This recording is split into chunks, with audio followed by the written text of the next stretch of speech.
আসসালামু আলাইকুম। দর্শক, বিশ্বে যখন হাজার হাজার ফিলিস্তিনির জীবন বিপন্ন, সেই সময় একটি খুশির খবর পাওয়া গেল। আর সেটি হচ্ছে ইউরোপীয় ইউনিয়ন ফিলিস্তিনকে রাষ্ট্র হিসেবে স্বীকৃতি দেওয়ার সিদ্ধান্ত নিয়েছে। এই সিদ্ধান্তের কথা তারা আনুষ্ঠানিকভাবে ঘোষণাও করেছে।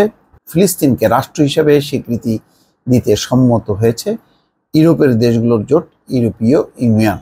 সোমবার ইউরোপীয় ইউনিয়নের পররাষ্ট্রনীতি বিভাগের প্রধান জোসেফ বোরেল গণমাধ্যম কর্মীদের আশাবাদ ব্যক্ত করেন যে আগামী মে মাসের শেষ দিকে জোটের অধিকাংশ দেশ ফিলিস্তিনকে স্বীকৃতি দেবে। এদিকে ফিলিস্তিনকে রাষ্ট্র হিসেবে স্বীকৃতি দেওয়ার প্রতিক্রিয়ায় ইসরায়েলের প্রধানমন্ত্রী বেনিয়ামিন নেতানিয়াহু ইউরোপীয় ইউনিয়নের 4টি দেশকে বলেন, ফিলিস্তিনকে রাষ্ট্র হিসেবে স্বীকৃতি দেওয়া হলে তা হবে সন্ত্রাসের জন্য পুরস্কার ঘোষণার শামিল। আন্তর্জাতিক আরবি সংবাদ টেলিভিশন চ্যানেল আল আরাবিয়ার এক প্রতিবেদনে বলা হয়, বিশ্বের বৃহত্তম অর্থনৈতিক জোট ওয়ার্ল্ড ইকোনমিক ফোরামের সম্মেলন চলছে সৌদি আরবের রাজধানী রিয়াদে। বিশেষ এই সম্মেলনে ইউর প্রতিনিধি হিসেবে যোগ দিয়েছেন জোসেফ বোরেল। সম্মেলনে গণমাধ্যম কর্মীদের সঙ্গে মত বিনিময়কালে জোসেফ বোরেল বলেন, ফিলিস্তিনকে স্বীকৃতি দেওয়ার জন্য ইউরোপীয় ইউনিয়নের সদস্য স্পেন, আয়ারল্যান্ড, মাল্টা ও স্লোভেনিয়া সবচেয়ে এগিয়ে রয়েছে। দর্শক, এর আগে জানেন যে স্পেনের প্রধানমন্ত্রী তিনি মূলত আসলে উদ্যোক্তা এবং তিনি বিভিন্ন দেশ সফর করেছেন। স্পেন নিজেও ঘোষণা করেছে, আয়ারল্যান্ড ঘোষণা করেছে, মাল্টা, স্লোভেনিয়া এইসব দেশে সফর করার পর সেই সব দেশগুলো আলাদা আলাদাভাবে তারা বলেছে যে তারা একমত যে ফিলিস্তিনকে স্বাধীন রাষ্ট্র হিসেবে ঘোষণা দেওয়ার ব্যাপারে। কিন্তু এদিকে স্পেনের একটি ঘটনা ঘটেছে।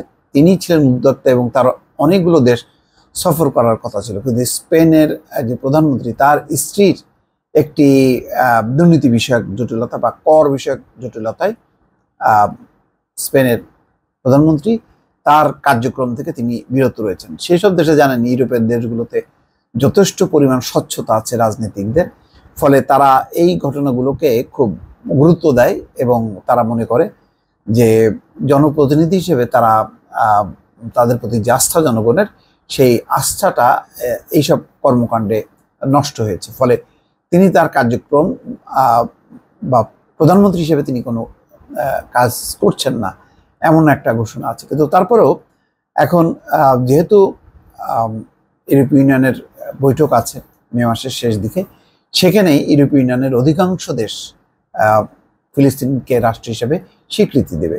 তো এইটি যদি স্বীকৃতি দেওয়া হয় তাহলে ইউরোপীয় ইউনিয়নের এই প্রেশারটা মার্কিন যুক্তরাষ্ট্রের উপর পড়বে। সবাই জানে যে মার্কিন যুক্তরাষ্ট্রের বলিয়ান হয়েই ইসরায়েল কিন্তু বেপরোয়াভাবে গাজার উপর হামলে পড়েছে, ফিলিস্তিনিদের উপর হামলে পড়েছে, যার কারণে 34,000-এর বেশি ফিলিস্তিনি ইতিমধ্যে মারা গেছে। তো এখন ইউরোপীয় ইউনিয়নের এই সিদ্ধান্ত যদি ঘোষণা হয়, মার্কিন যুক্তরাষ্ট্র চাপের মধ্যে পড়বে এবং মার্কিন যুক্তরাষ্ট্র তখন এই ইউরোপীয় ইউনিয়নের এই সিদ্ধান্তকে অমান্য করতে পারবে না, বরং এই সিদ্ধান্তের প্রতি তারা নীতিগত একটা সমর্থন জানাবে। তো এখন যেহেতু কোনোভাবেই ঠেকানো যাচ্ছে না নেতানিয়াহুর যে অভিযান এবং নির্মম অভিযান, অমানবিক একটি পরিস্থিতি এখন গাজা থেকে এটি রাফাতে সম্প্রসারিত হতে পারে, এমন একটি পরিস্থিতির বা যখন সামনে, তখন ইউরোপীয় ইউনিয়নের এরকম একটি ঘোষণা নিঃসন্দেহে বিশ্বের জনমতকে আরও বেশি আলোড়িত করবে, মার্কিন যুক্তরাষ্ট্রের উপর চাপ পড়বে এবং একই সঙ্গে ইসরায়েল কোণঠাসা হবে বলে অনেকে মনে করছে। দর্শক, ভালো থাকবেন। আল্লাহ হাফেজ।